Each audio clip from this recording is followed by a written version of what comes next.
There's obviously been a lot of discussions in regards to PC digital game storefronts, but perhaps the most infamous of them all right now is G2A. For those who don't know what G2A is, it is a marketplace that acts as an intermediary for people who want to buy or resell game keys. Think of it like the eBay for game keys. Anyone can go in there and sell a code for a digital game regardless of its origins.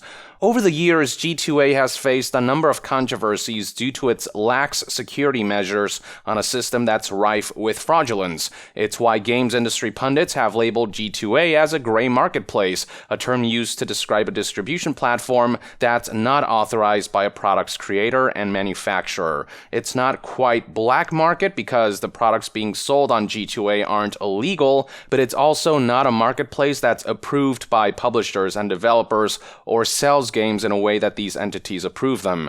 And yeah, there's plenty of good cause for why video game companies admonish G2A. Practices G2A has been accused of enabling include allowing users to resell keys purchased in a region where prices are cheaper so they can then be sold in another region where prices might be higher to turn a profit. And in these types of situations, game companies get to miss out on a portion of revenue. G2A has also been accused of enabling the shady individuals who illegally obtain keys through stolen credit cards, fake key requests, and other means to obtain these keys en masse and then sell them at a cheaper price point than market value and turn a profit that way. That's the attraction of G2A for customers. You can get games at cheaper price, with a caveat being that it's hard to know where these keys come from. So you might actually be buying a stolen key from some shady dude rather than financially supporting developers. And if developers find out keys have been stolen, you might find your G2A purchase deactivated all of a sudden. Your game might not be accessible because that key has been blocked off. So consumers are left biting the dust, developers are left biting the dust. It's all around not ideal. Despite all of this going on, G2A hasn't really taken extensive measures to stop these kinds of practices,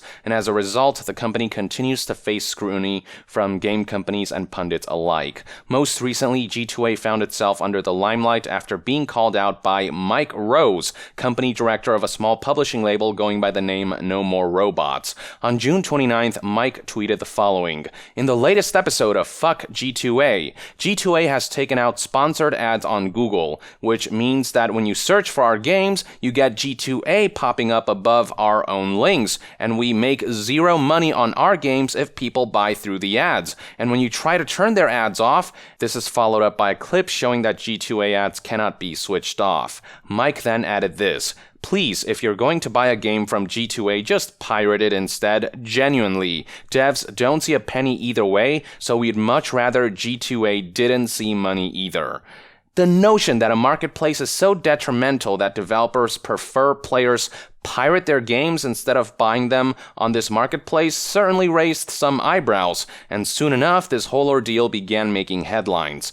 Before long, other developers began to express similar sentiments. Development studio Rage Squid, who worked with publisher No More Robots on this game called Descenders, tweeted out, quote, "Please torrent our games instead of buying on G2A." Then Rami Ismail, an indie developer, also chimed in with, quote, "If you can't afford or don't want to buy our games full price, please pirate them rather than buying them from a key reseller. These sites cost us so much potential dev time in customer service, investigating fake key requests, figuring out credit card chargebacks, and more."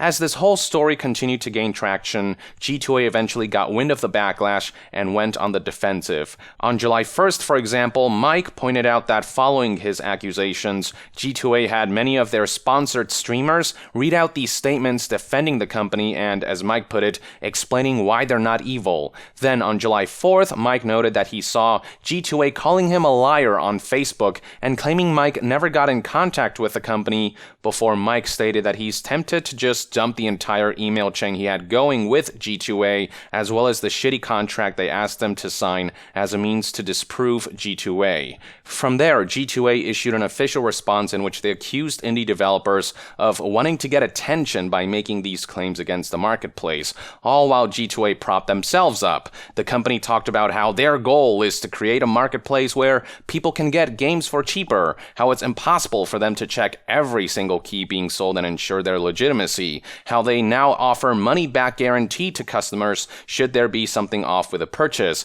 and how they strive to work with developers when fraudulence is detected. They also posted screenshots showing how many Descender Steam keys were sold on G2A, showing how few copies were sold on this marketplace compared to other stores, claiming this means that No More Robot is pretty good at handling keys they don't want available on the free market, and claiming that G2A has no significant impact on No More Robot's business. They also threw some percentages around as a means to claim that only a very small portion of G2A sales were fraudulent. They also touted how their G2A Direct service allows developers to keep track of whether keys given to people falsely claiming to be influencers and media outlets ended up being resold on G2A, and how the key can be blocked by contacting G2A about such a situation. Except that involves developers having to waste time and resources they can't afford to check every code and whether it's being sold illicitly on G2A or not, when it's G2A, the platform holder, who should be taking care of this stuff on their end. It was also claimed that G2A gives developers a percentage of the revenue made through resold items, though I have yet to hear a developer say that this is in any way, shape, or form worth all of the other issues that G2A causes. G2A also flaunted how they'll pay developers 10 times the money they might lose on chargebacks if keys are legally obtained via G2A, but only if developers can prove such a thing actually happened. In other words, G2A can simply decide arbitrarily that there is no proof illicit activity happened and deny developers what seems like a good offer on a surface level. As for Mike Rose taking umbrage with seeing G2A's listing of Descenders on Google Ads, G2A claimed that they have reached out to Google to get the issue resolved. Well, it's been a few days, and when I search for Descenders on Google, it does indeed still show a G2A ad, so it doesn't look like a lot of progress has been made on that front. Moving on, following G2A's response, Mike Rose fired back with a new string of tweets. He began by clarifying that he did in fact reach out to G2A, despite the company claiming otherwise. He has the string of emails with him that he can post at any time. He then moved on to break down G2A's response bullet point by bullet point, stating the following. They say I have a pretty good handling on the keys they don't want available on the free market. Yes, I do, and that's because G2A exists. I've had to stop giving out keys so freely to potential press and influencers because G2A doesn't care about policing their site. Because of this pretty good handling, it means that we're far less inclined to get involved with things like, for example, a Humble Bundle, as we know all the keys will appear on G2A afterwards, and tank our Steam sales from that point onwards. This is the issue with G2A. They say just join G2A Direct, but this is nonsense as they then sell your game alongside all the illegitimate keys. Why on earth would any developer want their game sold officially alongside a gray market? Do they think we're idiots? I have so many more thoughts on their bullshit, but the too long didn't read is G2A do not care about the people who make games, no matter what spin they keep frothing out. Do not fall for it. Plenty of developers have tried to reason with them, but they're not to be reasoned with. And hey, when you read this, G2A, you have my phone number. I gave it to you when we were emailing back and forth. Ask your developer relations person Mateus. I'm waiting on your call. One more thing to add. G2A say barely any copies of Descenders have sold on G2A, but this isn't the fucking point. The problem is the perception of value. If someone sees our game at a low price on G2A, they'll automatically be less inclined to buy full price. As an industry, we're constantly fighting for players to perceive our games as valuable. If you see that Descenders is available for cheap somewhere dodgy, your brain will say, maybe I shouldn't buy it full price. G2A facilitates this shift every single day and don't care. Mike then proceeded by using G2A's own spreadsheet of Descender sales to further highlight the marketplace's issues. Each one of these rows represent a sale of the game, and you can see that there are a few anomalies here. Throughout February 2018, one user bought 23 Steam keys of this game. Another user bought 67 keys, and here's one more who bought a whopping 102 keys, about which Mike Mike had this to say. So let's delve into these lovely stats G2A have provided for us. Descenders has sold 226 copies on G2A, but one single person sold 45% of those. In fact, 85% of keys were sold by 3 people. So where the heck do they get so many cheap free keys? How is that even possible? You can see that one guy selling 102 Steam keys on February 14th, 2018. At that point, the game was only available on Steam and was 10% in the launch sale. I remember seeing these keys on G2A for around $13 at the time. So how did this one person get 100 keys that he could sell for $13? Clearly, these 100 keys are a red flag. All the other 1s, 2s appearing fine, that'll always happen. 100 keys appearing from a single person? 3 people selling 85% of keys for a game on G2A? Come on now, haha, these are clearly flaggable, yet G2A did nothing. Here's how much Descenders cost throughout its lifetime. The cheapest price at the time of the keys going up was $22.49. How were they appearing on G2A for nearly half the price? Is that genuinely not cause for concern to the people running the sales platform? Finally, Mike scrutinized one line from G2A's response that reads, "Around 1 million games are sold each month on G2A Marketplace. Statistically, only 8% of them are indie titles." Essentially, this was done as a means for G2A to downplay indie titles' importance on their marketplace, to which Mike responded as follows. Love this line too. It shows that G2A have zero understanding of how games sell. Of course, AAA games sell way more than indie titles, you morons. AAA games are triple the price of indie titles, have widespread marketing campaigns, are pushed hard by sales platforms. But obviously, indie titles only account for 8% of G2A sales, so fuck 'em, right? Who gives a shit about the smaller devs? They barely make us any money anyway. This whole post is a beautiful train wreck, and I'm gonna print it out and put it on my wall to remind me daily that G2A are laughably bad for our industry, and clearly have no idea why, despite people telling them over and over again. Mike then tweeted out a link to a petition he started that calls on G2A to remove indie titles from their store. In response, G2A posted this rather, rich comment. Let's say that petition goes and G2A decides to stop selling any indie game. Nature abhors a vacuum. Sellers would move to the next platform, there's like 20 of them, and then to eBay and other marketplaces. Basically, G2A is saying, if we don't do this scummy thing, somebody else will do it anyway, so what's the harm? To that, Mike aptly responded, so you're happy to be hurting game devs because if it wasn't you, it would be someone else? Is that genuinely your response, G2A? Get the shit signed, game developers. In a follow-up Twitter thread, Mike proceeded by pointing out how much shadier all of this gets, with resellers not even selling Steam keys for Descenders, but rather Steam gifts. Here's how Mike explained it. Okay, I keep seeing G2A using the, well, where did the Steam keys come from then argument. So let me blast that one wide open for you. Here's the G2A page for Descenders. 3 sellers, 2 apparently sell keys, while 1 sells Steam gifts. So where did these Steam keys come from? So I go into the feedback for these other 2 sellers, and guess what? They're lying. They don't give people Steam keys, they give buyers dodgy link, which they click to then receive the game via Steam gift. There are no Steam keys, it's all Steam gift. So what's happening then? Here's the chat. Someone sells a copy of a game using dodgy links and Steam gifts, waits until the game is in their account and they're happy. At that point, they have plenty of options regarding how to kill that key and not pay for it. In other words, there is nothing we can do about it. There is not a single Steam key on G2A for Descenders. They are all dodgy Steam gift links. We did not authorize a single one of those sales, nor are they legit secondhand code sales. Now, there's a simple solution here. G2A could shut down any seller who is pretending to sell Steam keys, but is actually selling dodgy gift links. Of course, they're never going to do that, but please don't believe what they say about it being an issue that developers create. And of course, these sellers are not doing this manually. There isn't a team of people sat there sending out tens of thousands of Steam gifts to people. It's all automated, driven through bots and dodgy links. There are sellers on G2A making hundreds of thousands of dollars from doing this, and G2A does nothing. Okay, so as far as the back and forth between Mike and G2A is concerned, that's where we're at right now.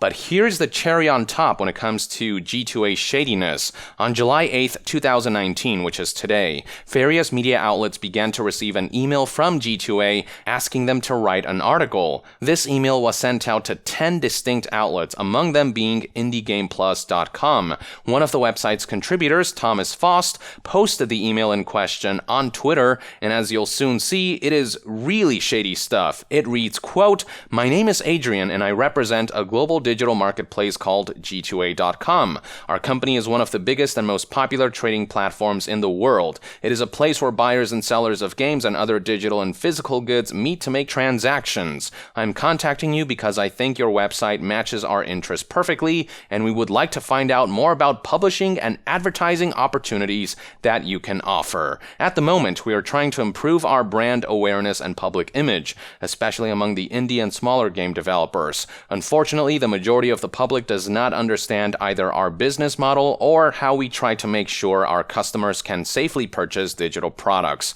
We want to make sure people understand we do everything we can to support gaming community and that we introduce every possible method to assure every side is satisfied. We have written an unbiased article about how selling stolen keys on gaming marketplaces is pretty much impossible, and we want to publish it on your website without being marked as sponsored or marked as associated with G2A. It is a transparent and just review of the problem of the stolen keys reselling.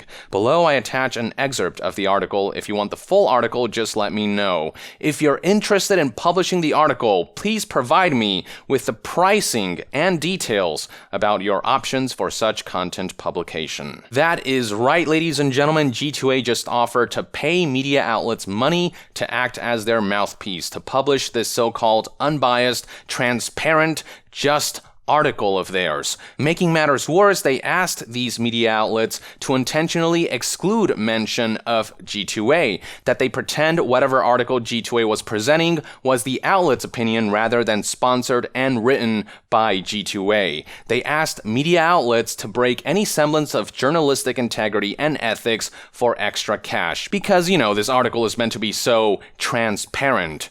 As one Twitter user aptly reacted to this development, "We are accused of being unethical. We have written their article about how we're not unethical. Would you like to publish it unethically?" Oh, but wait, it gets better. G2A responded by playing coy with the following tweet: "These emails were sent by our employee without authorization, for which we apologize to Indie Games Plus and the 9 other media outlets he sent this proposal to. He will face strict consequences, as this is absolutely unacceptable."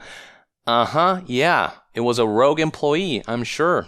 Suffice to say that nobody's buying into this bullshit, this desperate backpedal after a shameless attempt to exploit the media to pivot the narrative in their favor. If it wasn't clear enough just how shady and negligent G2A is as a company, yeah, it sure as hell is now. As for the contents of the article G2A wanted to put out there, the excerpt that media outlets were provided in the email was detailed by Kotaku, who summarized it as follows. Today's email also included a sample of the article publications were being asked to publish, which somewhat counterproductively says that, with some luck, you can probably sell 1 or 2, even 10 keys on G2A without triggering any other security measures, as all you need to provide to make an account is your phone number and a social media account. The problem, according to this article that only mostly reads like it was written by a G2A employee, is in collecting your money. To do that, you've got to provide your bank account information, which will apparently make you an easy target for the police. It then makes an incredible leap to drive the point home. It's like walking into a police station and pointing a gun at the officers there. Okay, you got in, but will you get out of there alive? And that, whoever from G2A wrote this article argued, is why selling stolen keys on the marketplace is impossible. Yeah, spoken like a true EA executive there, G2A. This is the kind of bullshit that borders on parody in how it treats us like morons. So much for improving brand awareness and public image.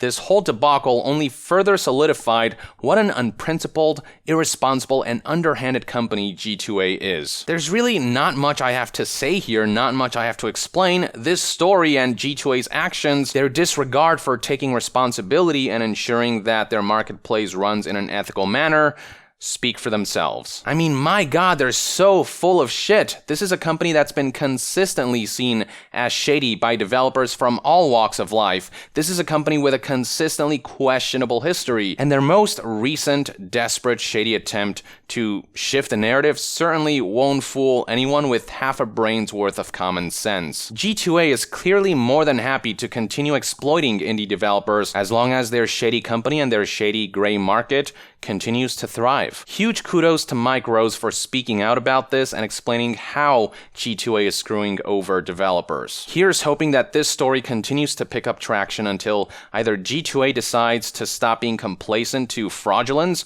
or until consequences catch up to them. These are one man's take on the situation. I'd love to hear what your take is on this back and forth between Mike and G2A in the comments below. With that, I would like to end this news update and discussion video. Thank you for tuning in. To be further updated on all things gaming news, reviews, and discussions, stay tuned right here on Yong Yeah. I'll see you guys next time. Yong out.